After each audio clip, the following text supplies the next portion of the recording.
जैसा कि आप सबको पता है, कल भारतीय जनता पार्टी ने आपके इस भाई को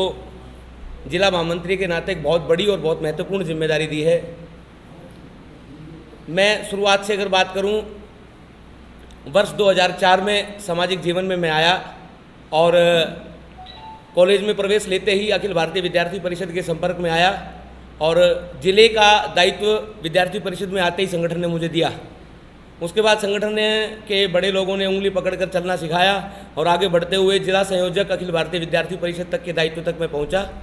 उसके बाद 2010 में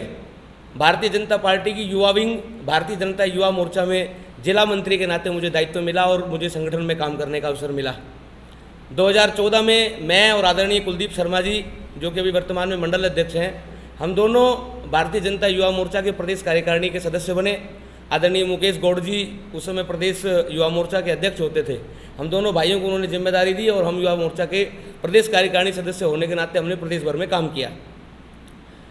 उसके बाद सिरसा और भिवानी जिले के प्रभारी के नाते संगठन ने मुझे जिम्मेदारी दी और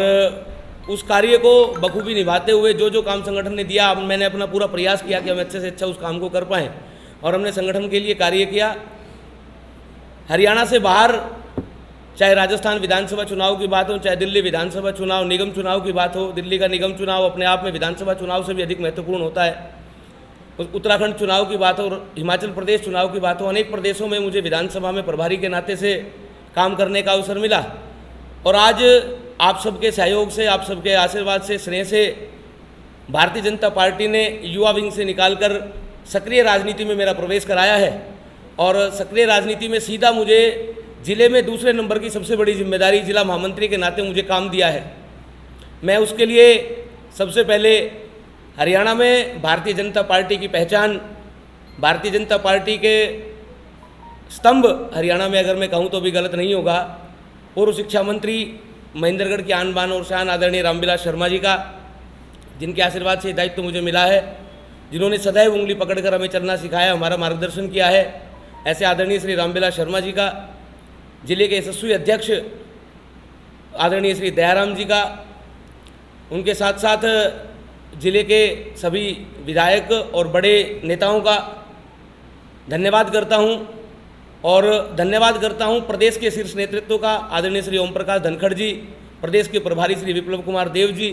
संगठन मंत्री आदरणीय रविंद्र राजू जी, उन सबका भी आभार प्रकट करता हूं आप सबके माध्यम से, मीडिया के माध्यम से, कि उन्होंने मुझ जैसे एक छोटे से कार्यकर्ता पर विश्वास भरोसा जताया और मुझे इतनी बड़ी जिम्मेदारी दी है। आप सबके माध्यम से मैं संगठन को यकीन, विश्वास और भरोसा दिलाता हूं कि जो जिम्मेदारी, जो विश्वास उन्होंने मुझ पर जताया है, उस पर जैसे पहले काम किया है वैसे उसी तरीके से काम करते हुए आगे बढ़ने का प्रयास करूँगा और उनके विश्वास पर कभी आँच नहीं आने दूंगा। इतना प्रयास आप सबके सहयोग से मैं करूँगा। पत्रकार बंधुओं का सदैव मुझे सहयोग मिलता रहा है, सदैव आशीर्वाद मिलता रहा है, उसी की बदौलत आज इस स्थान तक मैं पहुंच पाया हूं। आप सबका भी हार्दिक आभार प्रकट करता हूं, दिल के गहराइयों से धन्यवाद देता हूं और भविष्य में भी आप सबका आशीर्वाद, स्नेह, प्यार मुझे मिलता रहेगा, ऐसी कामना मैं आप सबसे करता हूं। इतनी बात मुझे आप सबसे आज कहनी थी। देखिए, नाराज़गी की जहाँ तक बात है, मुझे नहीं लगता हरियाणा प्रदेश में अगर हम आम जनमानस के अंदर जाएँ तो लोगों की नाराज़गी दिखाई नहीं देती है। हरियाणा सरकार ने बहुत अच्छे काम किए हैं। एक दो स्थानों पर कुछ थोड़ी मोटी अगर कमी भी है तो उसको दुरुस्त करके सरकार से सामंजस्य बैठा के और संगठन के कार्यकर्ताओं को उन सब काम में लगा के, तो अगर किसी की नाराज़गी है भी तो उसको दूर करने का प्रयास करेंगे और 2024 के चुनाव में भारतीय जनता पार्टी का एक एक कार्यकर्ता बड़े मन से लगकर तीसरी बार हरियाणा में कीर्तिमान बढ़ाते हुए तीसरी बार भाजपा की सरकार बनाने का काम करेगा, ऐसा मुझे विश्वास है। महेंद्रगढ़ क्षेत्र के लिए आपकी पार्टी की जो सरकार है उसकी बड़ी उपलब्धि क्या मानते दो लोग, क्या किया ऐसा कि जिससे आप 2024 जीता? महेंद्रगढ़ के खुडाना में IMT, जिसका काम बड़े जोर शोर से चल रहा है और बहुत ही निकट भविष्य में उसका निर्माण कार्य प्रारंभ होगा, इससे बड़ी उपलब्धि मैं नहीं मानता महेंद्रगढ़ विधानसभा की। जो वास्तविकता में आवश्यकता है, चाहे रोजगार की बात हो, चाहे इंफ्रास्ट्रक्चर के डेवलपमेंट की बात हो, वो सब चीज़ें केवल ही उस एक काम से दुरुस्त होंगी। लोगों को तो कहना है कि वहाँ पर जो शिलान्यास का पत्र लगा वो भी नहीं है वहाँ पर, वो किसी नहीं, ऐसा कुछ नहीं, वो केवल और केवल विपक्षियों की बात है। इस प्रकार का ना कोई बात है। निश्चित रूप से जमीन हस्तांतरण का काम चल रहा है, आप सबको मुझसे ज़्यादा जानकारी उसके बारे में है और निकट भविष्य में बहुत ही जल्दी वहाँ पर निर्माण कार्य प्रारंभ होगा।